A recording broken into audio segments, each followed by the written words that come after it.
नमस्कार, सुप्रभात. हा माझा फर्स्ट व्लॉग आहे आणि मी माझा फर्स्ट व्लॉग गणपती बाप्पांच्या दिवसापासून सुरुवात करणार आहे. आपण म्हणतो ना की काहीतरी नवीन करायचं असेल तर आपण पहिले गणपती बाप्पांना आमंत्रण करतो. सो ह्या दिवशी मला योग्य वाटलं मी फर्स्ट व्लॉग करावा. सो आम्ही चाललो गणपती बाप्पांना घ्यायला. सगळे एक्सायटेड असतील, मला माहिती आहे. आपल्याला खूप आनंद होतो की आपल्या घरी 11 दिवस गणपती बाप्पा येतात, पण ते 11 दिवस चुटकीत निघून जातात. सो आम्ही आलेलो आहे डोंगरी वसतिगृहाला.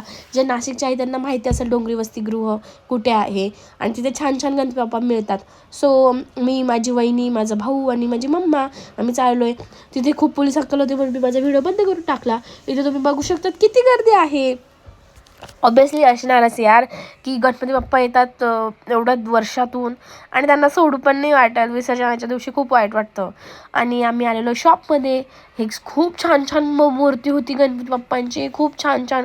असं वाटलं होती कोणती न्यायची आणि कोणती नाही, पण एकच असतात ना सर्वीकडे देव. हे आमचे गणपती बाप्पा त्या भैयानी पॅकिंग केली आणि आम्ही आमच्या गणपती बाप्पांना घरी घेऊन चाललो. सो हे आमच्या बाप्पांचं फायनल लुक आहे. आणि गाईज, हा माझा फर्स्ट व्लॉग होता. सो काही चुकलं माकलं असेल तर माफ करा. आणि माझं चॅनल नवीन आहे, लाईक करा, सबस्क्राईब करा नक्की.